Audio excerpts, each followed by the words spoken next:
Podcast. Welcome back. We have been featuring a new mod. We've been featuring a new mod here, a new balance mod or attempted balance mod here throughout all these show matches, and it's been a lot of fun. It's been very chaotic as well. We haven't seen too much macro back and forth, and I don't expect to see that here. I'll be honest. I do not expect that whatsoever. Here we go. As I do need a moment. Un momento. Yes. As we set up our players, as we get things going. Yeah, here we go. Spawning in the bottom right hand corner of Ruby Rock, we have the Costa Rican Zerg player. We have the blue Zerg. It is EON. Opening up pool first and spawning in the top right hand corner, top left hand corner, we have the American Terran player, the purple Terran. It is BerryCruncH. Hi. Oh god, it's a battle of the clowns, Bappy. Let's go. EON, of course, he's known for being hyper aggressive. He's typically known for being hyper aggressive in these matchups. I do know that we have been known to see some macro out of EON in recent times, but it is going to be pool first. Meanwhile, we have a 1 base all in, 3 racks set up here by our Terran player. Might even go for 4th racks as well. So 1 base all in from our Terran. EON did already open up in a safer manner here, but it's all about scouting and reacting and responding with an earlier pool. It does mean earlier queen production is going to be available for our Zerg player, and likewise earlier link production and spines as well, but we have to be notified that an army is required, bearing in mind that gases are being taken. So it's going to be 3 racks Reaper out of our Terran, not Marine. So mass Reaper is on the way, and we'll see how our players do adjust to each other here. As the Overlord will soon confirm, there's nothing on the low ground. Will soon confirm.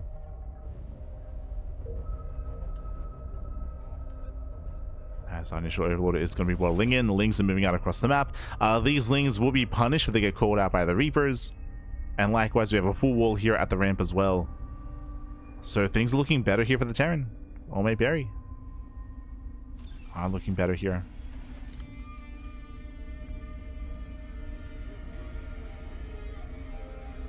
As Terran does move out. Likewise, does recognize how late the expansion is. Reapers there chilling back at home. Overlord does confirm.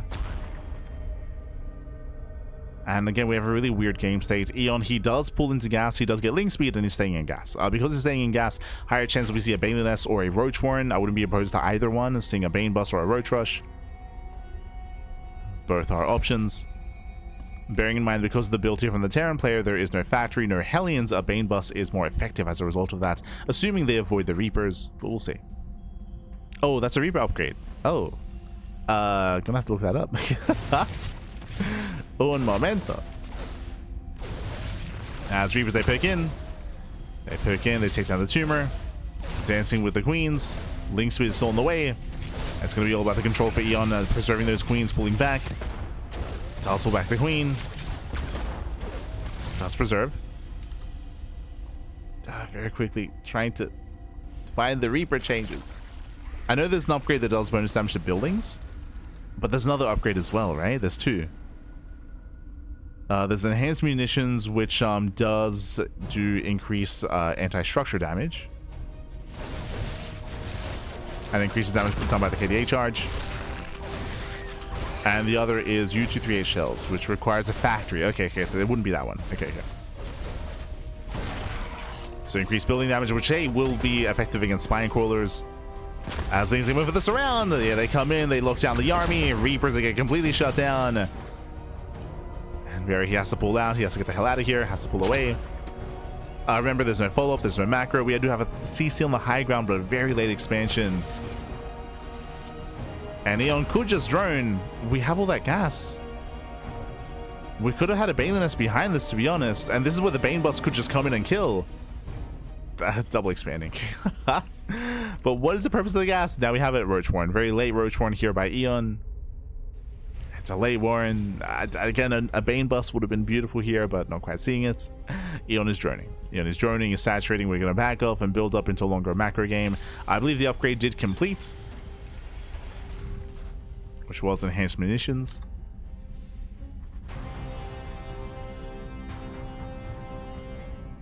And now we're going to try to macro out of this. Now, I would say that the best course of action for the Terran would be to go for a 2-base all-in, but that is a third CC, which gets scouted by EON as well. He does scout, he does confirm, and EON knows now that his opponent is going to try to be greedy here in the follow-up. Is being quite greedy. Still no factory. Very late factory here by the Terran, which means the Roach all-in will be even more effective.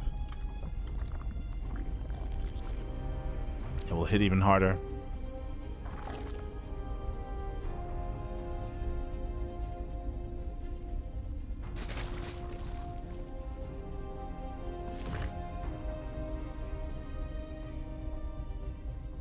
As EON is fanning out. Roaches are amassing. And I don't see Berry defending this. There's no bunkers, there's no Hellions, there's no tanks. Lings that collapse in. I would say these Lings are a little bit premature, but they do surround some of the Reapers. Oof. Yeah, a little bit premature. We gotta calm down, Pappy. Gotta calm down. As we have 18 more Lings on the way.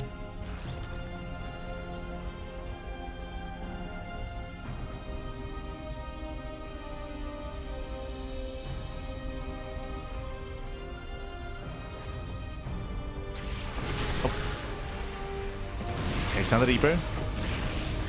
Depot goes down. Boys are being pulled. Berry getting desperate. Tries to send forward and does get one of the Ravagers. Not bad. Yeah, one Ravager, two Ravagers go down. Pile's not quite connecting. And EON, he does cripple the economy here, but what about the main army? Can he deal with it? There's too many Marines. Oh my god. Yeah, the Marine army does push through. EON, he's got, what, 30 Lings on the way, just massing up. Just massing up his Zerglings. The army is overstimmed. But as I mentioned before, I do believe that EON here overextended earlier, right? He bled out most of his Lings early before the main fight occurred.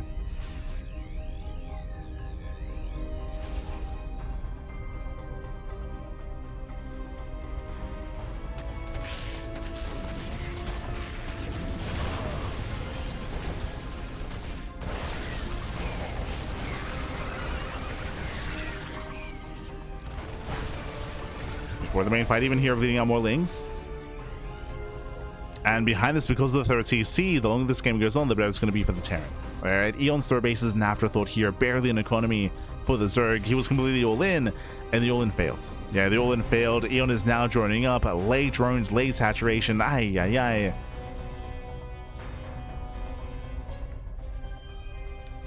Things looking desperate here for the Zerg.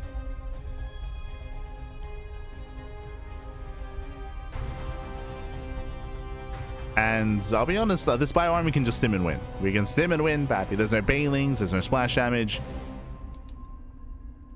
No Ravagers either. True.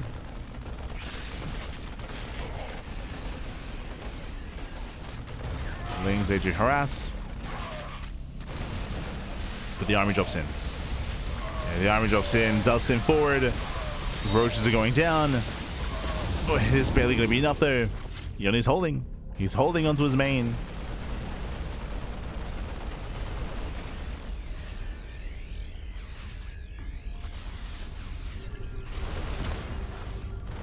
He's holding onto his main base.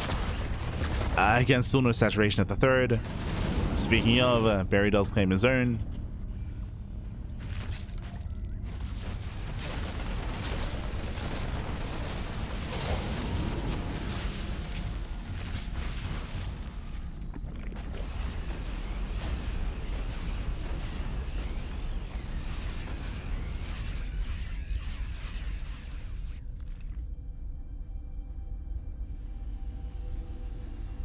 And the longest game, I mean, again, the Terran player should be building up and amassing and building up into a greater army as well. There are going to be some potential opportunities here for EON. He's going to have to all in, and we're seeing that as well, right? There's a reason why there's no drones here. I mean, one, he's far behind economically, but I don't think there's really much of an intention to drone up. Otherwise, there would be drones already. We got one drone on the production tab, true. One drone. EON's out of position. Marines get into the mineral line. That's going to be 10 drones going down. 11 drone kills. Here comes the rest of the army as well, pushing towards a third.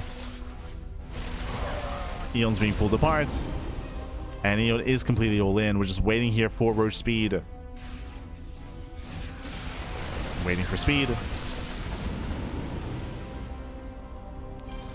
Back at home, there's going to be 2 tanks to defend. Soon to be 3 tanks. And here he comes.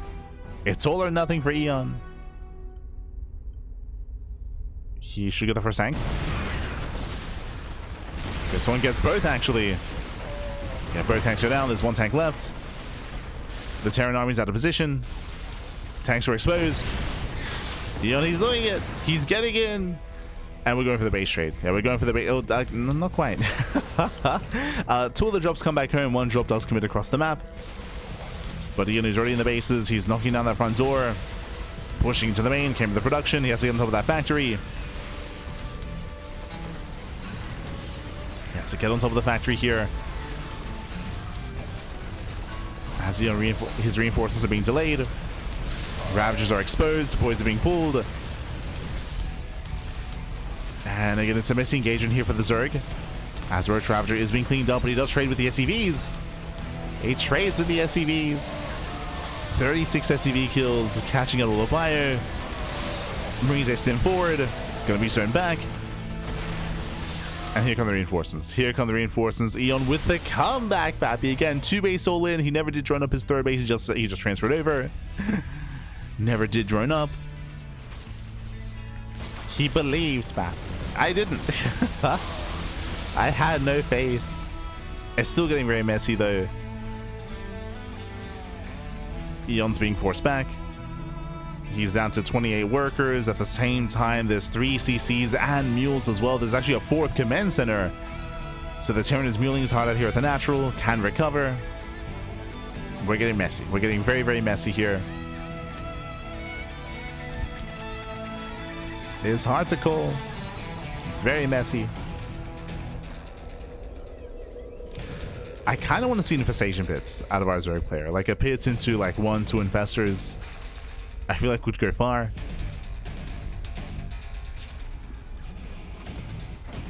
At the same time, our Zerg player can't be too idle because the reality is the Terran will be able to out macro and out produce.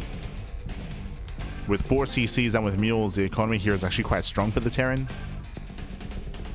So there's a lot of pressure on EON, and EON, he refuses to drone up. So he's still not droning. Cutting workers at 39, making more roaches, only 1 Ravager.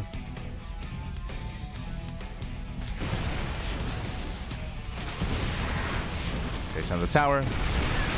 Oh, diving for the tank, he gets punished. Yeah, he does get punished for that. Dive was not worth it. Oof. Taking another tank shot to the face. EON still making more roaches.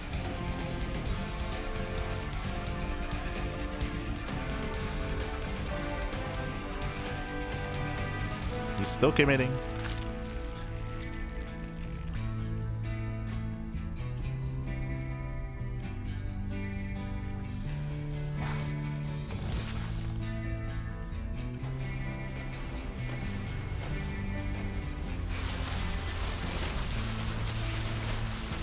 Oh, what's that?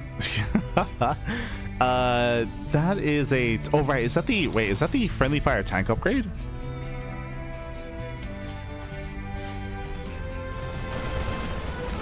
Hold on. We're looking it up. Meanwhile, we do have U238 rounds on the way, which I don't believe benefits much of what Berry has. Am I crazy? Yeah, that's an upgrade for Reapers. Correct? The hell? I believe that's U238 rounds. As Marines, they do get into the mineral line. Getting vehicle weapons as well. We're just getting everything. We're just... But hold on, I did want to check the tank upgrades. So I think there's only the tank friendly fire upgrade.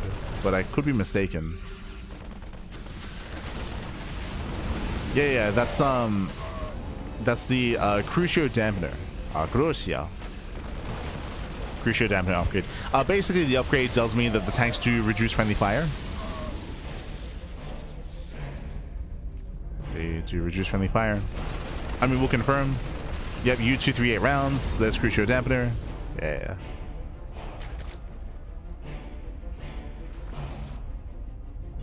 As again, EON, he has no economy. He has not drawn in quite some time. He's moving out with a massive army. And can he break his opponents? What do we have here? We have a decent siege line. We've got, what, five tanks?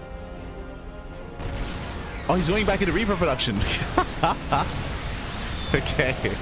I mean, okay, that's why. I didn't quite notice. Oh, God, massive tank boys here on the army. And EON, he will lose everything. He will lose everything here. The tanks, they just pop up. They shut down the Road Ravager. GG gets called. And with that, Berry does take game number 1. GG. Whew. GG, well played. Quickly, the upgrade was about increased damage, correct? Let me just double check about regarding the Reaper upgrade. Increases the Reaper's Ghost Pistol range by 1 and damage versus light by 4. So it does really help. Does not really help against roaches, but but sure. GG, well played. With that, Berry does take a lead in the series, and we'll see if we can extend that lead or if we can fight back. A very chaotic game 1 is what I will say, where we had a lot of all-ins from both players. EON, he of course was falling further behind as he was committed into a greater all-in, and eventually he was overwhelmed. He was outscaled by his opponent, as he of course had no longevity in this game. But here we go. We're getting into our next game. We're getting into game number 2, and spawning in the bottom right-hand corner. Right corner here of Winter Madness, we have the red Terran player, the American Terran. It is BerryCruncH. And spawning in the top left-hand corner, we have his opponents. We have the Costa Rican Zerg player. We have the blue Zerg. It is EON. Just catching with the chat. Am I 6% friendly fire damage for the tank? Yeah. I was just checking to see if I missed like another tank upgrade. But it's just reduce friendly fire. U238 rounds gives the versus light bonus and plus 1 range for Reapers. Good for workers. Yeah, I would imagine it's decent for workers. I would imagine the goal for that is mainly for it to be a decent supportive unit against Link Bane, right? Especially with KDA charges. I mean, this is known even in current StarCraft, where if you can keep like your initial Reapers alive in towards the mid game, KDA charges can actually do quite well against Link Banes to avoid surrounds and to isolate Banelings as well. So I would imagine that's the purpose, is to make it a little bit more obvious and to give it that boost to be that supportive unit against in Bio versus Link Bane. I would imagine that's the purpose.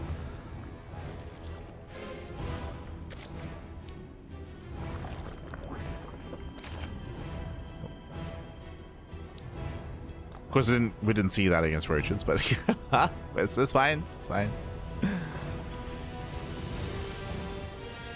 You know, we just get upgrades, because why not?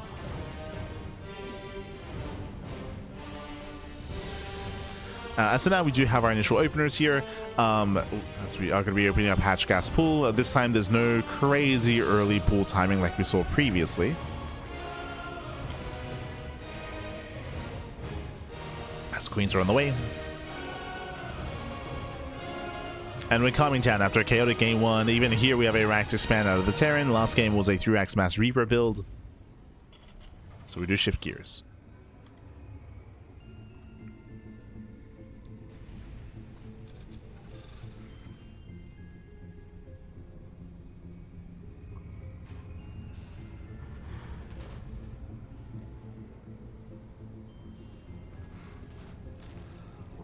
We do shift gears. Reaper does pick in. Does force out a gas geyser in the Spore. So it does cause some damage.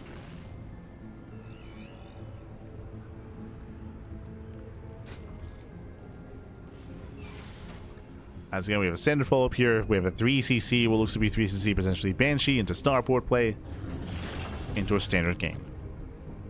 So far, so good. Now, EON is a bit of a roach enjoyer, so there's a higher chance he does go into roaches from here. He does leave one drone in gas. That is a bit of a tell. Oh, meanwhile, it's going to be a 3CC Hellbat push with a delayed starport. So delays the starport, delays the add-ons, delays the further tech in towards Hellbats. Do we go for a second factory? Is that the plan? No. Gonna be a 1-1-1. This build looks very inefficient. What do I mean by that? So because we're delaying the starport as heavily as we are, it's gonna be an earlier armory and earlier Hellbats. Okay, it's not Hellbats. This makes more sense. If this is Hellbats, it's just too early. It's just too soon for the armory. But it looks like it's going to be instead Drilling Claws. Widow Mines. I believe they moved Drilling Claws away from the tech lab and into the armory. Yep, there we go. Drilling Claws is on the way.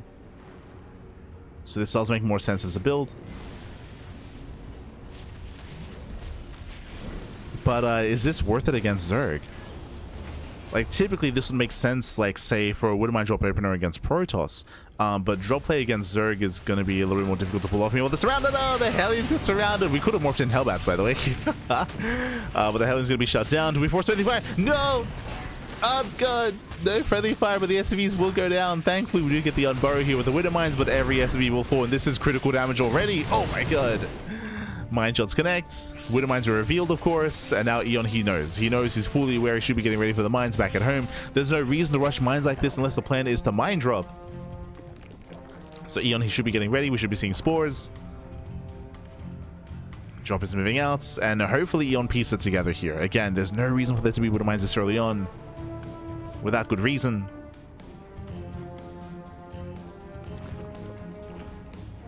Rushing infestation pit, bold move. Rushing for the pits. No spores. Yeah, no spores in position. The mine drop comes in. Spores are late. And EON does not react. Yeah, no reactions here. Ay. 9 drones going down. Critical damage. EON, he's still in a better position, but he's losing his lead. Does pull away this time.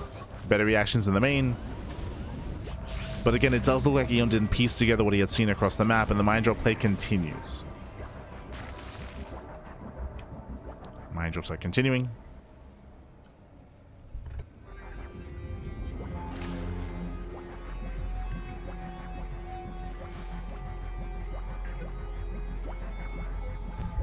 Infestors are on the way. Going lean Infestor into, I would imagine, Hive Tech. Mine drop comes back in once again. Oof, delayed reactions. 13 drone kills.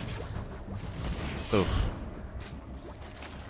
Yeah, this is getting out of hand at the same time. We do see the Terran is still stuck on one base. Ah, God, there's still no splits. Still no reactions. 21 drone kills, and this is keeping the Terran in the game. This is keeping Berry in the game here. As the mine drops, they just keep coming out. They just keep moving out across the map. They keep coming.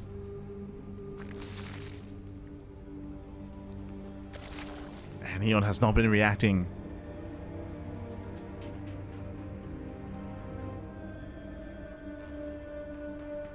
I mean, also partially because it is more difficult to react to said Widow Mines as they have removed the alert.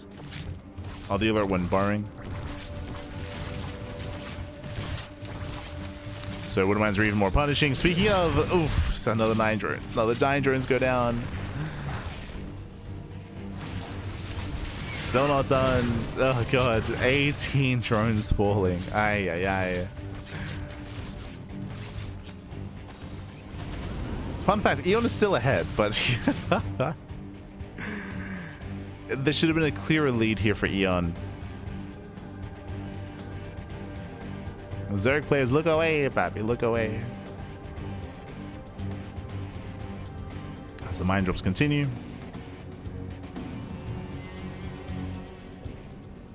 And they will get more damage. What am I to borrow this time? No! Yeah, late to pull away. 5 more drones go down. And even defensively, the mine shots. Oof. Yeah, brutal.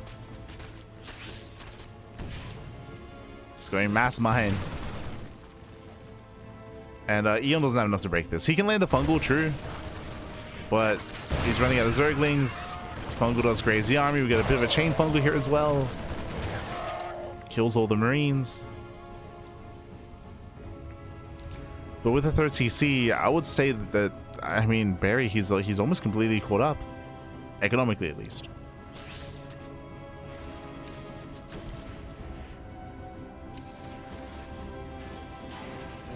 Yo, do we start building Infested Terran and then launch them in to bait out the mine shots and force friendly fire? Do we?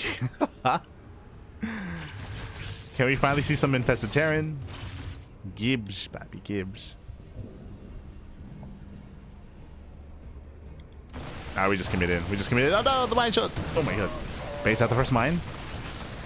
The fungal does land. Brutal mine connection towards the end. There's barely any lings left, but there's no buyer, right? There's no buyer. There's two marines and one marauder. And despite all the economic damage, EON, he has broken the natural. There's just no army. There's no army here. There's no seeing forces for Berry.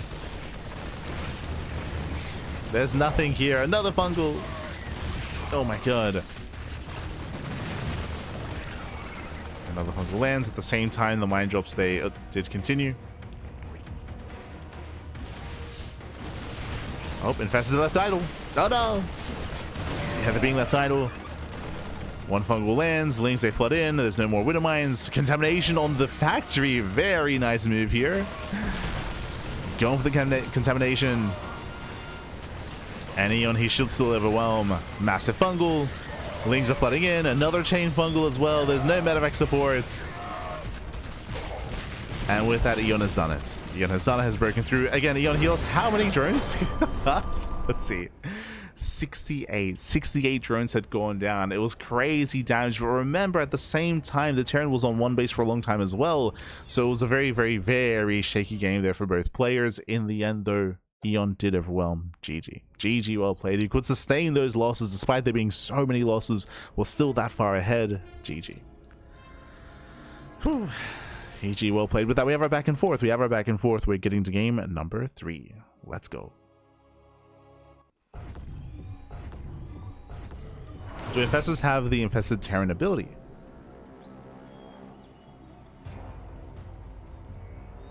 Don't know how the original worked, to be honest. The way that it would work is that you would be able to launch or spawn in Infested Terran. The Infested Terran did have different variations throughout the course of the lifespan of StarCraft when it came to its anti-air and when it came to its attacks. I think there was a patch that gave them like rockets to have improved anti-air. That was the most recent patch before they got removed. But they're very, very different in this mod. Very different. But here we go. Spawning in the bottom right-hand corner of Lumen, we have the blue Zerg player. The blue Zerg player from Costa Rica. Tying up the series, it is EON. And spawning in the top left-hand corner, we have the... oh, as we have to fix up the player names. Un momento. We have the purple Terran player. We have the purple Terran himself in the land of the Americas. It is BerryCruncH. Let's go. Let us go as we are once again loading into Lumen. Once again, one of the more unique maps in the map pool, which does have some hybrid bases available. EON, he will avoid that hybrid expansion, going for the standard natural instead. Shout out to Avex. PTSD of the 2017 rockets. True, true. Why do they do that? God. Those rockets, man. Yeah, StarCraft has gone through a bunch of different cycles with a bunch of different units. It's been a wild ride for sure. Whether it comes to the Infestor, whether it comes to the Swarm Host, whether it comes to the Raven with Hunter Seeker Missile, whether it comes to the Mothership, right? Vortex being removed. What other big things? The Cyclone is the most recent thing, right? Where we've just reworked it 3 different times, 4 different times. Tankovacs. Yeah, I still miss my tank. Like, Tankovacs were, as a viewer, were very enjoyable. I understand that that balance-wise, it was crazy to turn something that's meant to be less mobile to give it like mass mobility. It was insane. True, true. It was crazy, but enjoyable to watch. Este Tankovacs.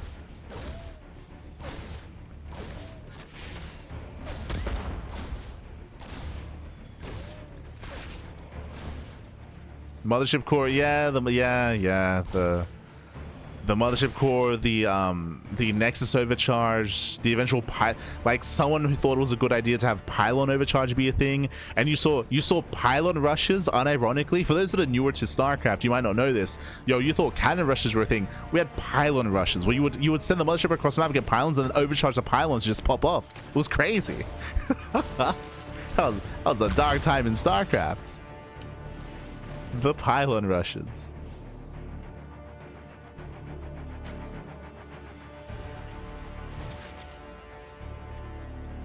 Model shield, yeah, was different. There was proxy nexus overcharge, but yeah. You had proxy nexus and then overcharge in the main. That was also a thing. EON is link flooding, by the way. We're reminiscing about like different aspects of StarCraft and how we had different units, of course, but EON is going for a massive link flood. Cuts workers at 28 very early on. Back across the map, we're going for a third TC. EON is fully aware that we do have a wider entrance here in towards the natural. It's going to be a 3 CC into Starport, but the entrance is massive. It's wide. There's no bunker, there's no depots, there's no Sim City, and here come the Lings. They do catch the first Hellion. One Hellion gets caught. Second Hellion as well, and there's nothing. Sorry, there's two Hellions. There's two Hellions on the way. Gets us around. Yeah, it comes in for the surround, locking down the Hellions, and with that, that's going to be 1, 2, 3. There's one Hellion left. Just the one. Get out of here. The Hellion does try to pull away and does escape the Lings at least, but SCVs are still going down. Getting up to 9. Getting up to 10. Yeah, 10 SCV kills, critical damage in the main base. The Hellion still falls as well. Brutal damage. Now, there's a bit of a give and take here. On the one hand, EON did cut workers, but behind this, EON has been droning, right? EON has been droning quite heavily, droning up to 45. At least our Terran player does have a third TC, but that was still some heavy losses here back at home. 10 SCV kills. The other brutal thing is that the Hellion count was almost reset. That was, what, 4 Hellions going down, so now the counterattack is going to be delayed. It means that EON has more time to drone and to prepare for the eventual Hellions moving out. So a rough start here for the Terran.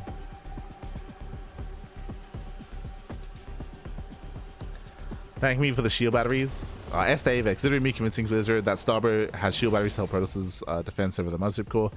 Yo, remember Starbow?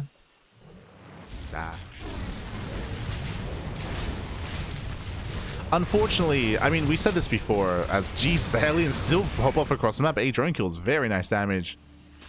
Lings, they attempt to counterattack, their Hellions back at them to defend, and we're going to mech a double armory very quickly. I would say too quickly. This is quite greedy, actually. This is all for one factory, by the way. What? This is insane greed after a really rough economic start, by the way. So a bold move by the Terran, going double armory and going to double upgrades with limited production and limited army. Bold move.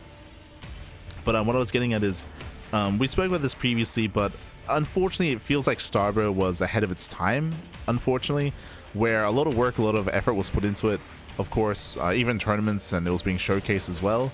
I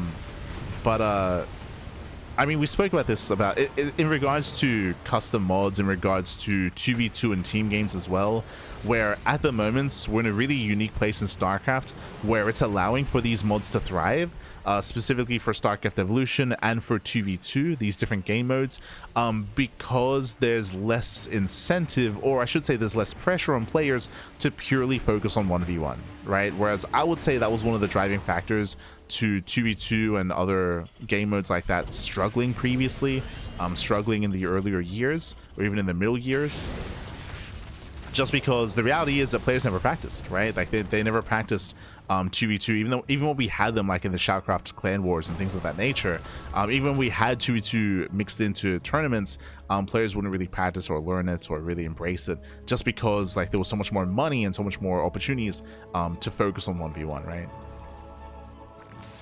Whereas nowadays, because of the off-season and because of arguably some uncertainty when it comes to the 1v1 circuit, it does let players spread their wings a little bit more and actually explore other avenues. And as a result, 2v2 is flourishing right now, more than ever before. 2v2 is like a huge aspect where we have so many pro players competing in 2v2. And likewise, SC Evolution has had more success as well. I would imagine because of that. And that's one of the many reasons to be. There are other factors, of course, but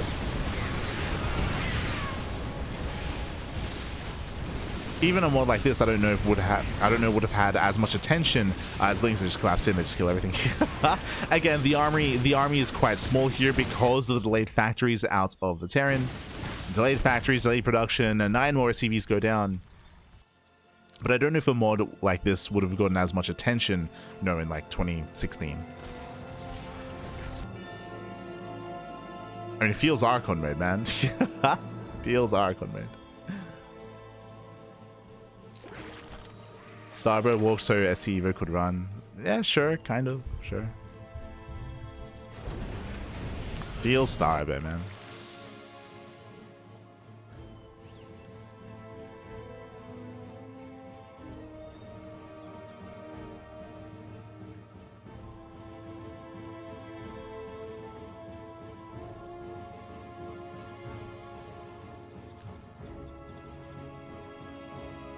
StarCraft, people sad.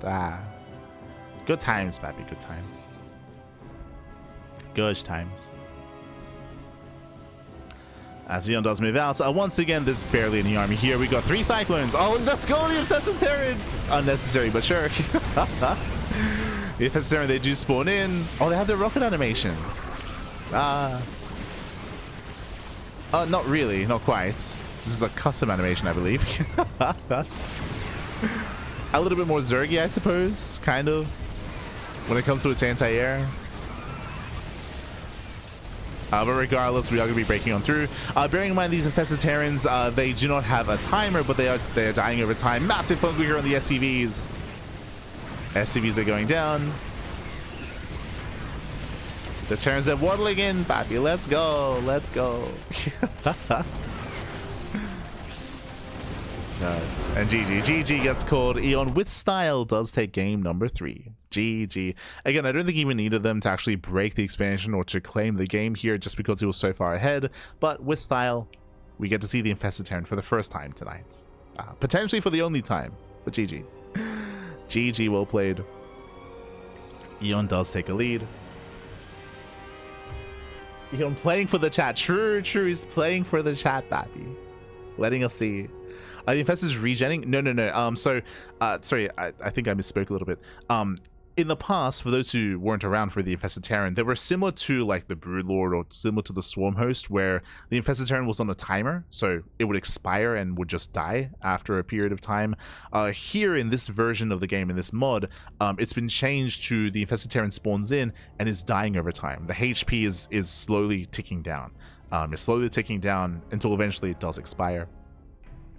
So instead of being timer based, it's health based, which is an interesting take on the units. And I believe the same thing, just for consistency's sake, I believe the same thing has been done to the Broodlord, where the Broodlings are no longer on a timer. Instead, they're on like a HP kind of like time clock instead.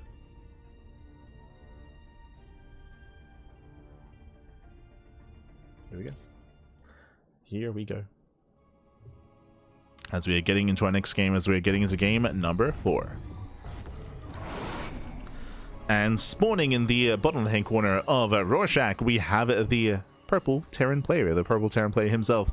Down in the series, we'll see if he mounts back and force the ace match. It is BerryCruncH. Locust, Infested Terran, and Broodlings have life drain, time life instead. Yeah. Dying over time. And spawning in the bottom right-hand corner, we have the red Zerg player. The red Zerg player, it's himself from Costa Rica, leading the series 2-1. It is EON.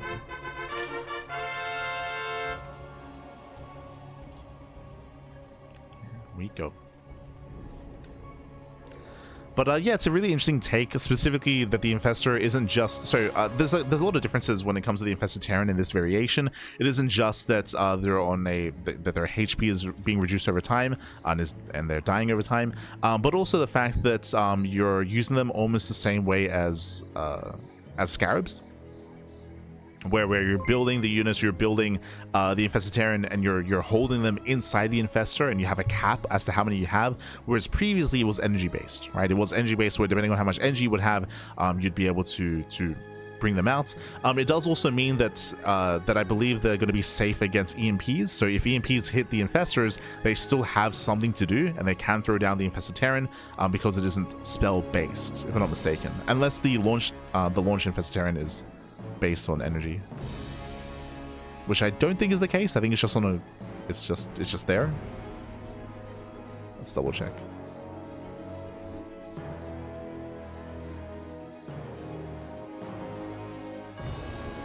Yeah, it's not based on energy.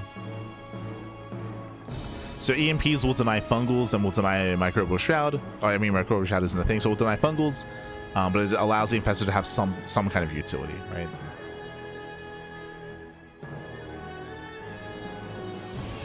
But now CC first. Okay, we're mixing it up. CC first out of our Terran player, Hyper Greed, going into the earlier Marine, and we are missing an SCV Scout. No SCV Scout, no Reaver Scout either.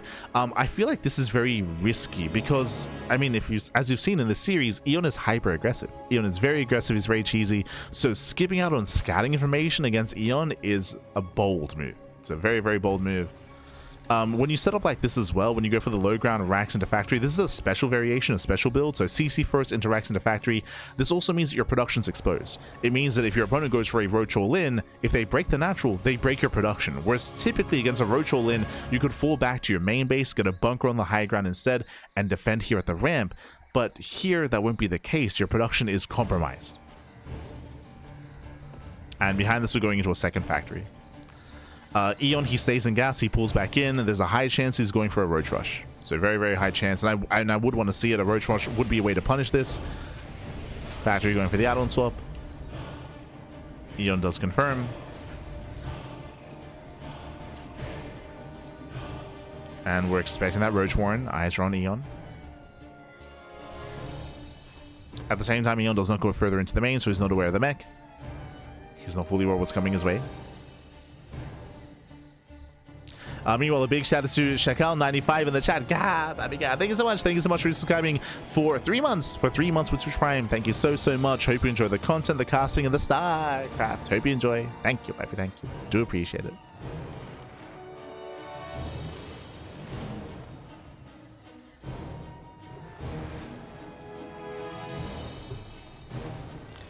As Hellions, they poke in. Roaches are on the way.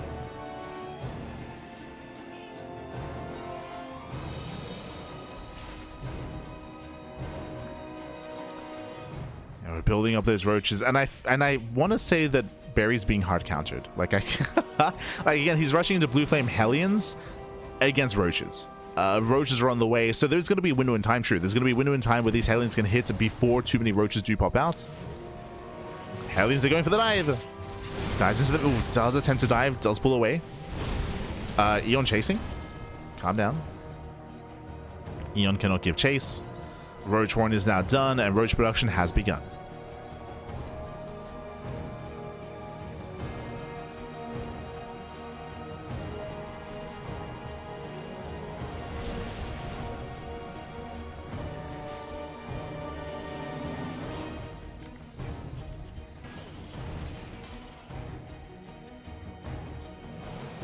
But yes, there are open cups. Previously, open cups weren't available for this mod just because the arcade was a little bit limited a couple of weeks ago. For like 10 months, the arcade was locked down. But that has since been rectified, so I believe Patches does plan on hosting events on a regular basis here on the new mod. And also, if you have any suggestions, if you have any changes you wish to be made, or any ideas, or if you want to discuss, you know, even some of the validity of some of the changes as well, then I'm sure Patches is open to suggestions and open for critique and open to adjust some things as well.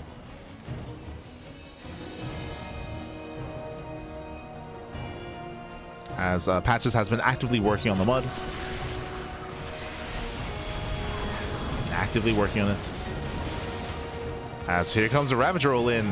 And again, the Hellions won't help too much. We have 2 tanks behind this. We got 2 tanks to defend. And EON has to make a choice here. Does he commit or does he drone? He's supply blocked. It's a brutal supply block. 3 overlords are on the way. Now is not the time to be supply blocked. That might just prompt him to drone. Boys being pulled. 1 tank gets piled down. He gets 1, and he's not droning. He's making more roaches. Okay, so EON, he commits. EON is committing. We have 3 factories behind this. Banshee has arrived. True, the Banshee is out. And the Banshee will defend. Yeah, the Banshee does defend in time. Behind this, we do have a Spire on the way. EON thinking about Mutas. Mutas can be an okay option here. Unfortunately, there are some Cyclones. Not too many, though. There's only going to be 2. So a very low Cyclone count.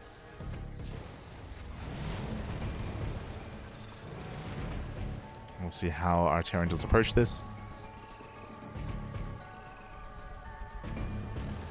For now, EON, he's now going back into droning. These drones are quite late, so late drones, late saturation out of EON.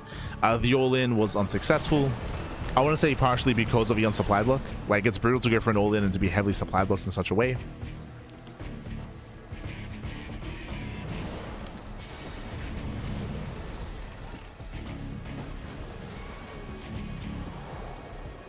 Dave says it's opening up. Oh yeah, I saw that.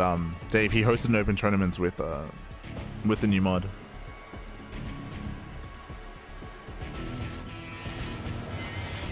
Did see.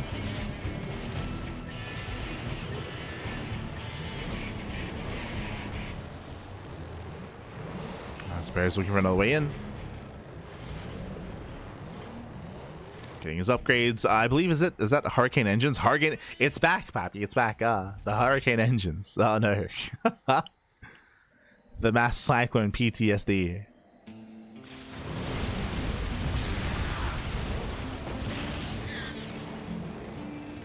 That is, of course, Cyclone speed.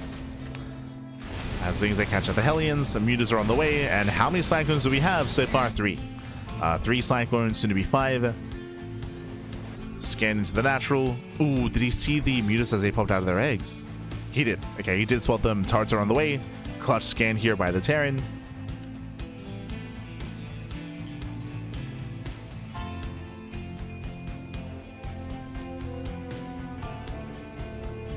Mutas are moving in. Yeah, they're moving into the bases. Turrets are done in time. Getting 1 Muta. He gets 1. And just the 1 for now. Mutas, they do pull away in time. Pull away. Thankfully, they engaged before Macro Accelerators was done. Oof. Now it's complete. And the Cyclones have to be respected. And they have to be respected here. Thankfully, EON is not going mass Muta. He makes a decent chunk of Mutas now, but he's doubling down on 1-1 upgrades and on mass Roach instead. So he's switching into a Roach composition. The Mutas, they've dealt some damage, they force a reaction, and more importantly, they're keeping the Terran player at home. Keeping the Terran at home. Forcing more supply into Vikings, into more Cyclones, into more turrets.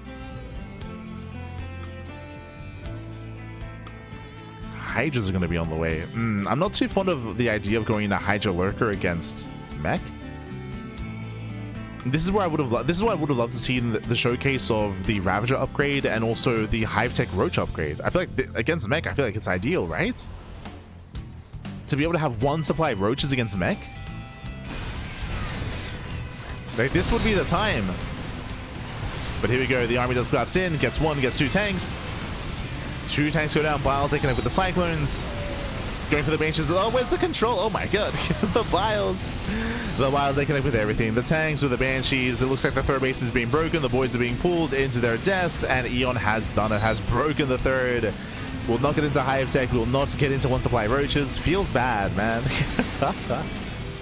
No. The Banshees will eventually kill everything. Eventually. What is that upgrade?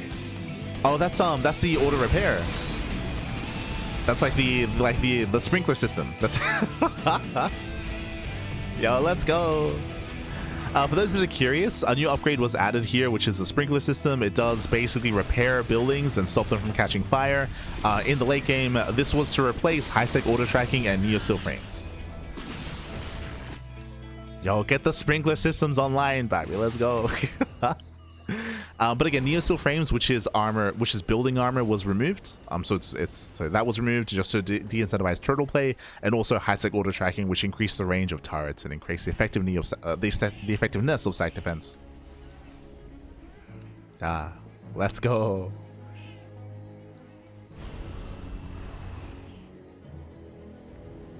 Vehicle weapons also increases lock-on damage. True, true, true.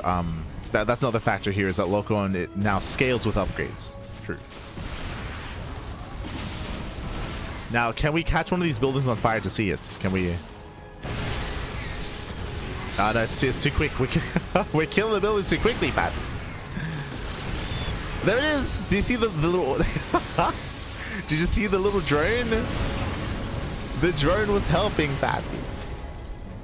Oh, there they are. You can see them. The drones. They're putting out the fires. Ah, let's go.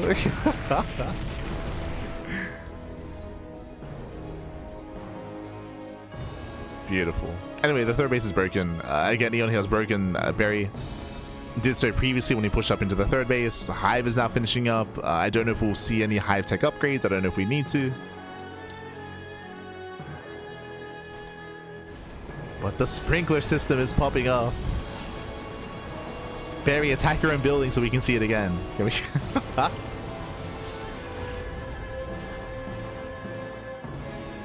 For those who are curious, it only heals it up to I think it's 60% HP.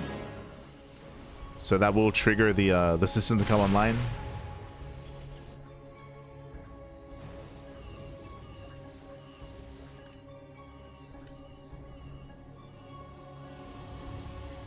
Ah, there you go. 50%. Below half HP. Ah, EON is going into the Ultra Cavern. Where are the one supply roaches? This is like, I feel, I'll be honest, I feel like this is the moment. This is the ideal moment where in a game state like this against mech, you would want those one supply roaches. EON, por favor. Give us the roach upgrade. Smooch.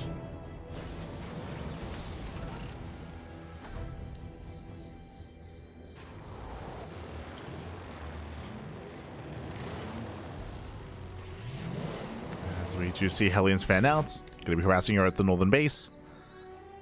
EON's creep is decent in the center, but he does have a big blind spot here towards the top side. No overlords in position either. No overlords. EON rotates, coming in with the abductions. Oh, true, they did remove that. Can abduct tanks now. Not the case in the base game, but we can abduct again. It's crazy. As Hydras are pushing into the siege line, a very messy engagement here by EON, losing every single Hydra. These tanks, they just pop up. And a very inefficient fight here. The meat grinder was brutal again. EON, we just had to back off and hit the natural, Pappy. We were pushing into 5 siege tanks. Oh no. He was pushing into the siege line. That was the best fight that Berry could have hoped for. Best fight.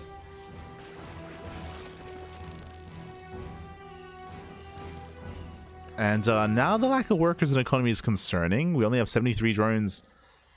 We're switching into Ultra Tech. Oh, what is that? We do have a Hydra upgrade on the way. Let's have a look here. Upgrade on the Hydra then.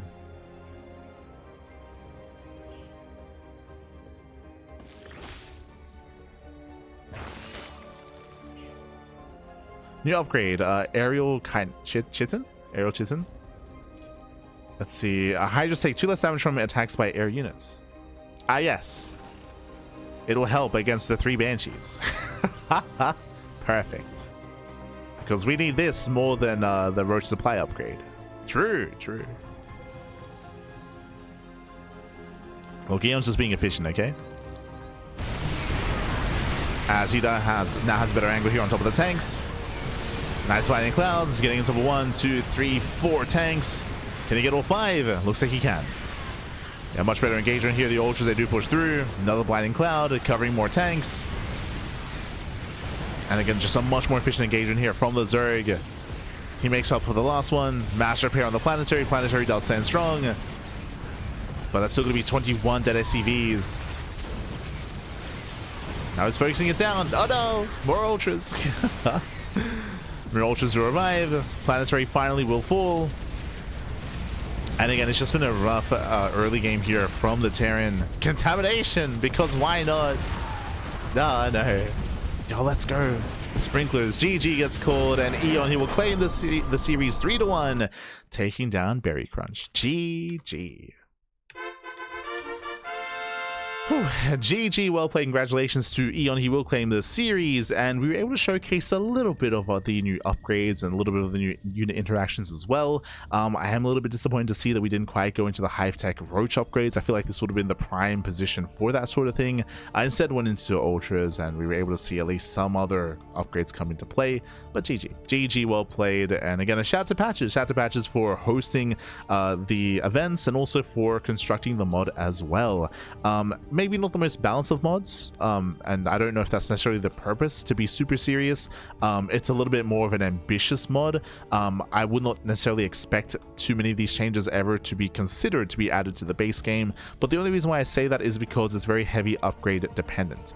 There are so many new upgrades added here to this mod, and I feel like that's one of those things where we don't really expect those kind of changes to be made if we do get another Blizzard patch, for example, where they're more one to adjust numbers, but I don't know if they're willing to go that one step further and introduce new art assets and introduce new visual effects and introduce, you know, something like a brand new upgrade that changes the units in a big way like that. But I do appreciate it nonetheless. I do appreciate how ambitious it is, and how many changes there are as well. Does affect a lot of matchups quite heavily, actually. I feel like some of these series were hyper aggressive, so we didn't really get to see too much of that. Yeah, a wide array of builds, wide array of play. GG, back with GG. Shout out to EON, shout out to Art, and shout out to Greenert for winning their matches and claiming their series. GG. Yo, shout out to the Shoe Shiner in the chats. Hope you're doing well. Thanks for the big raid on Friday. De nada, papi, de nada. Always happy to help out some other streamers, of course. Always happy. Always. Hope your shoe shining is going well. I've heard they're cooking on the next patch. I don't know what they're doing, but I've been told good things. Oh, there you go. There you go. Yeah, I have heard some murmurings about the next patch. As I mentioned before, I don't know how ambitious they're willing to be when it comes to what they're willing to add to the game. But I mean, we'll see, right? Like, I'm more than happy to be proven wrong and to be surprised. Yo, do they introduce the sprinkler system? Do we? Let's go, Bobby, let's go. Oh, no. But GG, well played. When it comes to the changes themselves, I think some of the bigger changes that do impact quite a lot are say, for example, warp-ins stripping away shields, right, and having that kind of dynamic. That is pretty huge, especially for PvT, and I would say even PvZ as well. So that's huge. I do like the idea of the I don't know. I was going to say I like the idea of the force fields. I like the visual change to the force fields where they change color as time is being reduced on them and as they're being expired. That's really cool. I don't know if I like the idea of biles not breaking them instantly. I understand that that it does mean that force fields and sentry-based play is more viable, and that introduces I think that's one of the most important things about this mod is I think more than anything it's meant to give options. I want to say that for the most part, for Protoss and for Terran. I would say for Zerg maybe I would say that about like a longer and later game, right, in regards to hive tech upgrades and later upgrades for like Hydra. No, yeah, even for Hydras, like having like reduced air damage does make them more viable against Skytel. So like in general, I feel like this patch and this mod is all about giving all the races more options when it comes to how they want to approach the game. Like, for example, giving adepts more upgrades to be able to scale better into a longer game, giving Reapers more upgrades so they can be more useful in a longer game as well, giving the Hydra more upgrades so they're more viable against Skytoss, giving the carrier a little bit more mobility, allowing for sentries to be a little bit stronger as well, so then that brings back some sentry based play and some sentry based all-ins. Like I understand, like at least for me, like it feels like that's like the main goal for this mod, and it's really cool. It's really nice, it's really refreshing. Once again, I don't know if it should be taken too seriously when it comes to the specific balance of the mod and what it entails. I will say that one of the big things about this is that we are getting some tournaments and some show matches with this mod, but a lot of data and a lot of unit interactions and a lot of games are it's just very limited because we don't really have a lot of data on it, because we don't really have as many games played on it. So because of that, it's kind of hard to judge exactly whether something is gone too far or not far enough, whether something works, whether something doesn't, just because of the limited amount of games. I say the same thing about StarCraft Evolution, right? The biggest issue with StarCraft Evolution is that because there are some tournaments for it, but because they're few and far between, and because there's no active ladder for StarCraft Evolution or active ladder for this either, it does mean that your data sets are very limited, and they can often be and a lot of the data that you're getting can often be kind of dictated behind like the top players that are competing, right? It's one of those things where, specifically in StarCraft Evolution, Beyond could be winning everything, but Beyond could be winning everything because there's not much other competition when it comes to other top Terrans. Like Maru doesn't play, right? Cure doesn't really play. Like there are certain key top players that play StarCraft Evolution and they can dominate, but the competition isn't as fierce up there at the very top, you know? Like, and that can also kind of like shift perspective on how units look and how impressive or how like a race looks, right? That's always something to bear in mind and always something to consider when it comes to seeing limited games like this.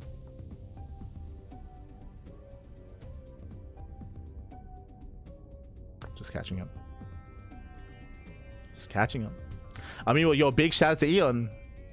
Reading patch notes is hard. The EON. Aye, aye, aye. Thank you so much. Thank you so much for, and also shout out to EON for competing and for playing tonight, by the way. And thank you so much for the Twitch Prime for 6 months, half a year of support. Thank you, baby. Thank you. Thank you so much. The EON. GG. I see in the chat. Just now finding out I could have had one supply of roaches. EON, what the? That's like the big feature of the patch, baby. What the hell? That's, god damn it. The EON.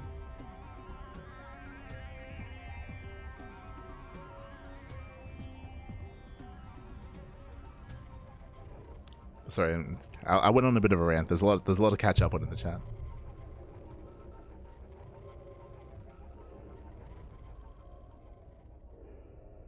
It's catching up.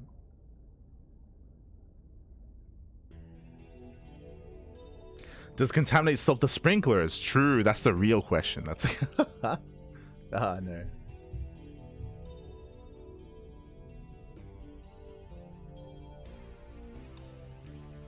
Hope they buff the Raven. They might change it. They might.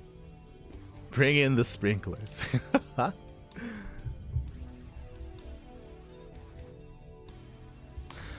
So far, I've only waited like 30 to 45 seconds for a game. I asked the other day how active it was for beginners. Going well so far. Thank you again, CranKy Ducklings. I've been a follower for quite a while. Always love watching StarCraft 2. Just never had the time to play. That's fully understandable. That's completely understandable. The reality is that I'm pretty sure the viewer base for StarCraft is bigger than the player base. But obviously there's still players, there's still people competing. But what I'm getting at is there are a lot of people that just enjoy watching StarCraft just because it is a hard game to get into, right? It's a hard game to get into. It is a little bit more of like a spectator sport sort of thing, where a lot of people do enjoy watching. It can lead into some, really bad like armchair quarterbacking, right? Like the back seating, especially when it comes to like Reddit and stuff, and like it's important to stay away from that sort of thing, where clearly there's a lot of people that don't play the game that have their own strong opinions of the game as well. That's also a thing because of that. But again, there's no shame in like maybe not having the time or not being able to set aside and devote some time to playing, just because it takes quite a bit to look to improve at the game. But again, it's still active enough where you're not waiting like 5 minutes for a game or anything like that. It does depend on peak hours. Like I have waited like 5 minutes, but that's usually like at midnight, 1 a.m., 2 a.m. Like that sort of thing can impact wait times. But otherwise, like it still has a pretty healthy like player base, and so you can still find games. You can still play your matches. But great to hear that you're stepping into it. You're stepping into the ladder. Better just take care of yourself, pappy. Take care of yourself.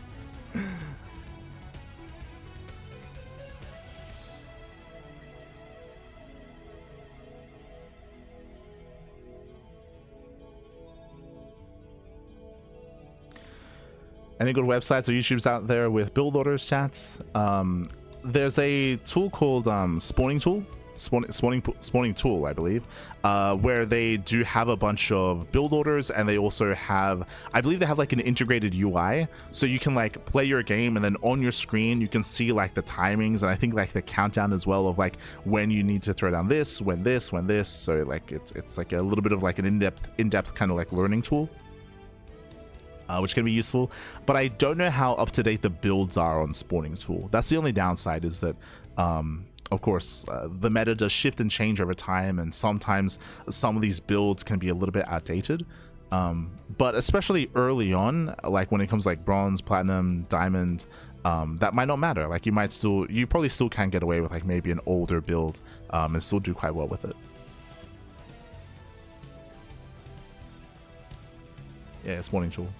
When it comes to specific races, like there's certainly really strong YouTubers that do have that sort of thing. So like for Zerg you have Lambo, for Protoss you have Hearthstone, and for Terran you have Euthermal. I would say those are probably the three like dominant like beginner friendly like YouTubers out there for each race. So Euthermal for Terran, Hearthstone for Protoss, and Lambo for Zerg, where they have videos and they have like content out there like going through specific builds and certain responses as well.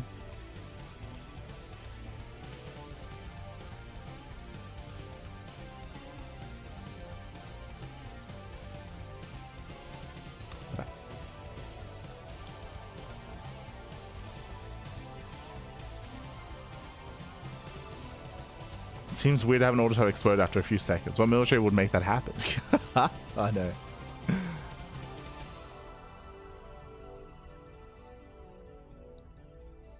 Is this Avex a map maker? Yes. Shout out to Mana. Yeah, Mana as well, yeah.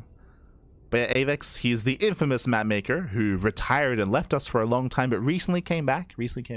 Infamous. Este Avex. Always good to see you in the chat, always.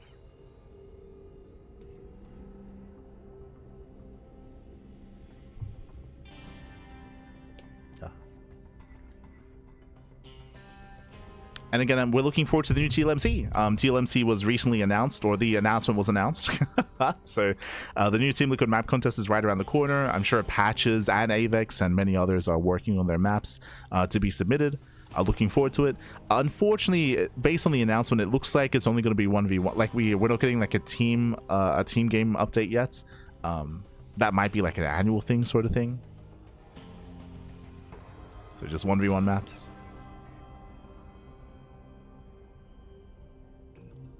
So weird behind the scenes stuff has been delaying it. Yeah, there was something alluded to that. But thankfully, like it's still going on, like it's still going through. So hopefully everything's okay. It's all good. I'm cooking up probably my best aesthetic ever at the moment. I'm expecting, right? You're hyping it up. I'm ready for the moopies. Show us the story.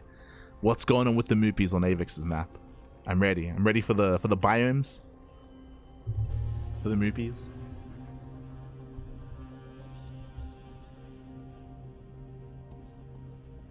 I recently published Necropolis. Oh, right. Necropolis, that's the new map that was put on the TLMC. Sorry, not TLMC, on RSL, that's it. That is the latest RSL map. I think I said this before, I saw it again. I said this during the podcast. I am disappointed with the RSL map picks, just because what I appreciated last season of RSL was that I want to say all three maps were never before like top 16 like TLMC maps, right? Whereas this time they picked the Diablo map, and they picked was it Dream and Scars and oh god, I have to look it up. But they picked two maps that made it into the top 16 last season of TLMC, which to me is a bit of a shame. Like, not saying that they're bad maps, some of them are quite enjoyable, but it would have been nice to have gotten like a fresh set of up and coming maps, which I understand can be difficult to find because of the lack of publishing. That might be a reason as to that, but it would have been nice if we had gotten like some fresher, newer maps that we haven't seen in the top 16 before. Necropolis is one of them, that's true. Would have been nice if all three of them. Yeah, Throne of Dunes, that's it, Throne of Dunes.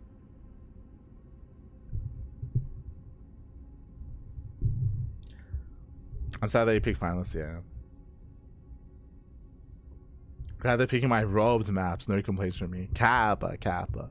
I'm happy with the Necropolis pick, but not so much with Throne of Dunes and with, I think it's Dream and Scars. And again, even though I really enjoy Dream and Scars as a map, Not as fond of the idea of bringing it back in. Sorry, no, not Dream and Scars. What was the other one? I keep saying, why do I keep saying Dream and Scars? Missing You Today, that's it. The other one. Throne of Dunes and Missing You Today. Yo, I had some things to say about Missing You Today. Oh god. I'm sure it's been adjusted. I'm sure it's been changed. But those are two maps that we already kind of like experienced, right?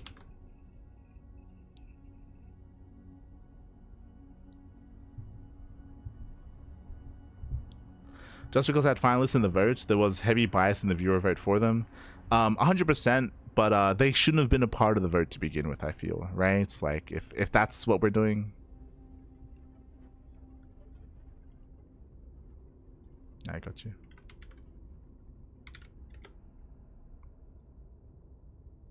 I got you. Oh, hello. Okay. Oh, we got some space under the sea. Foreign planet. No Man's Sky thing going on. Okay. I can get behind it.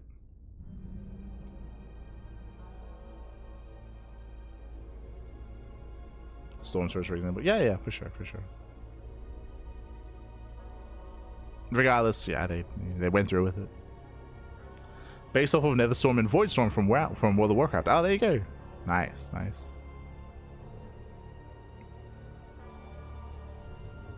Is it going to be a big city covered in a shield? Is it going to be... I'm ready.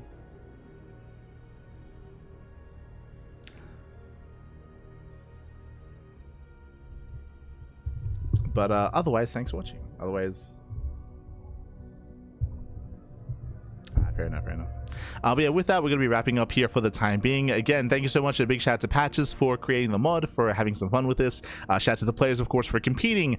And we are going to be wrapping up here for the morning broadcast. When it comes to the rest of our schedule here tonight, bam, you can see on my left, we do have the rest of our schedule. We're here on Monday, and this evening we're going to be live with the Wardy TV Monday broadcast. Wardy TV Monday number 74, I believe. So going to be live. That is going to be in around... 6 hours, 5.5 hours. Jesus, we have 5.5 hours here to chill, to calm down, to get some breakfast, and to get ready for the next cast.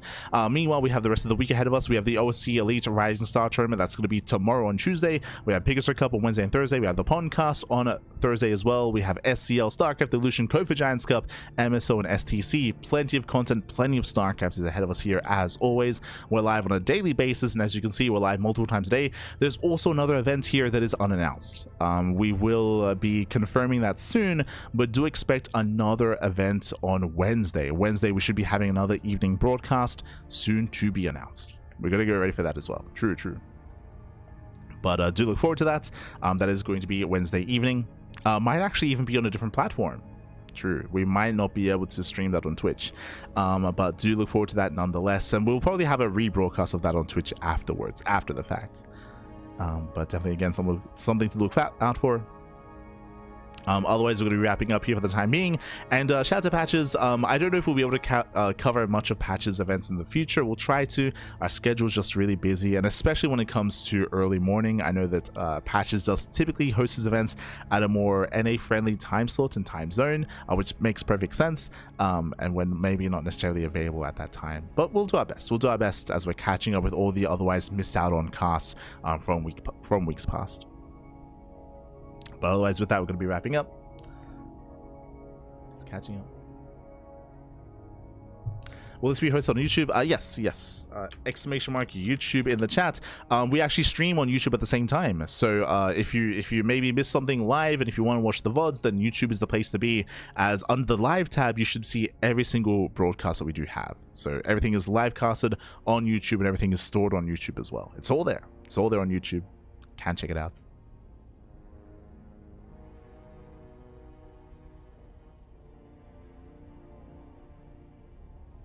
Catching up.